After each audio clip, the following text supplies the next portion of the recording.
Hey guys, welcome back. Today's video is going to talk about my felony and how it's affected my life. I'm a lot luckier than most people, but it has still definitely impacted my life in many ways. As I've mentioned in a previous video, I have a felony conspiracy possession with intent to deliver. I let my drug dealer crash with me, and I got arrested when he got arrested in my house. It's a long story. Before I get too far into it, can you please click subscribe and like this video? You can always take it back if you end up not liking it, but you're probably gonna like it. My dealer was crashing at my house and he had 13.5 grams of dope, and I told him not to let anyone in my house, but he did. And they did undercover buys on us.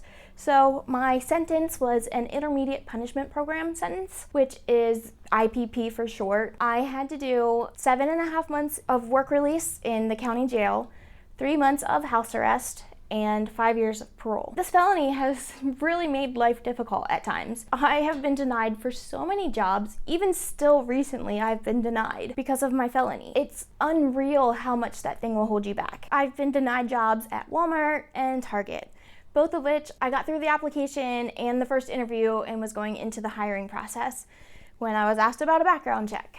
And at that point I told them, and they both said, "Okay, I'm sorry, this isn't gonna work." The worst situation was when I applied for a job with Time Warner. They made me an offer and I told them about my felony and they were aware of it, and they're like, "Yeah, no, this will be fine. This will be totally fine." So they made me an offer of $40,000 and was so excited, and they called a week later and rescinded their offer. Yeah, I've worked for this one particular company since I got out. I'm not gonna name names because I don't really know if that's okay, but they hired me as an associate and I worked my way up over the years from associate to shift manager to assistant manager to a salary manager. And the whole time they were aware of my history. They hired me as an hourly associate with full knowledge of what was going on, but I worked there and I moved around a lot. I moved from Florida to California to Pennsylvania to South Carolina, back to Pennsylvania, and they transferred me. So there are places out there that will hire you despite your felony, but you have to really, really look and you have to really try. I have to go above and beyond to present myself as an upstanding citizen. I do really well in interviews, but I have to make sure I nail that thing, because if I don't, they're gonna do that background check and that's just gonna stop them in their tracks. I like to think that if I do really, really well in the interview, maybe they'll be like, "Oh, but she was such a good candidate. Can I look past this?" I've also been denied housing numerous times. I wasn't able to get my own place when I first got out of jail. Nobody would sign a lease with me. I moved in with my mom and then I moved down to Florida. Transferring to Florida was a complete shit show. My probation officer said that I was good to go. I would be leaving. The paperwork would be signed and processed within a week. So I quit my job and I packed up my stuff and nothing happened. Nothing happened for 3 months. I had to find another job in the meantime, and that just really sucked. My entire life was put on hold because they didn't process some paperwork. They knew where I was going. They had already talked to the probation office down there. I just couldn't go. The same thing happened when I moved back from California to Pennsylvania. My ex was in the Marines and we were driving back, and he didn't know when he was going to get out. He knew it was sometime soon, so I had told probation in California what was going on, and they were contacting Pennsylvania. Well, Pennsylvania was closed because this happened the week between Christmas and New Year's. So San Diego, they kept calling and calling and there was no answer. So they said, "Well, you can't go until we hear from them." So I wasn't allowed back in Pennsylvania until I was accepted. So we drove across country and then had to hang out until I was given the clearance to go. That's crazy. You know what I'm doing. I'm telling you where I'm going.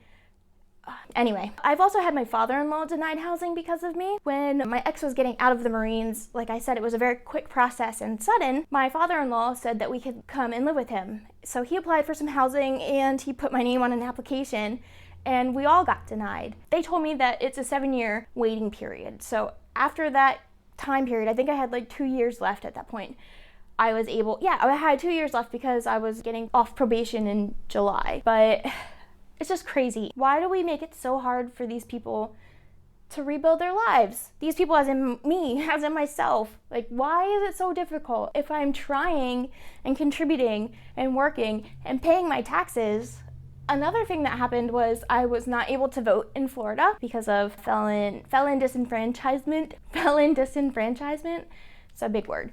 But basically, they don't restore your voting rights if you're a felon. The good news is that has been overturned in Florida, and now felons can vote. I'm not sure if they have to go through an application process or not. They did have the option to apply and be seen in front of, I think, the governor, but he was not very generous. So when I moved back to Pennsylvania, my voting rights were restored. It's just kind of stupid that I can work and pay taxes, but I don't have the right to vote.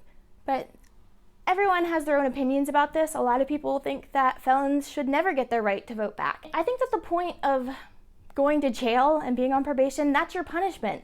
If my punishment was supposed to last my lifetime, I would think I'd be on probation my lifetime. I served my time and I got through it, so I feel like all of my rights should be restored. I should be able to find a job and a house. Because if I don't find a job and a house, I'm gonna go back to jail. What is the sense in that? You take my license. I lost my license for a year. This is a good story. I lost my license and I tried to turn it in to the judge. They didn't want it. Tried to give it to my probation officer. They didn't want it. So after the 5 years, and I was about to get off probation, it was my very last meeting, I said, "You guys never took my license. What do I do?" She looked at me and she said, "Consider yourself lucky." So I was like, okay, cool.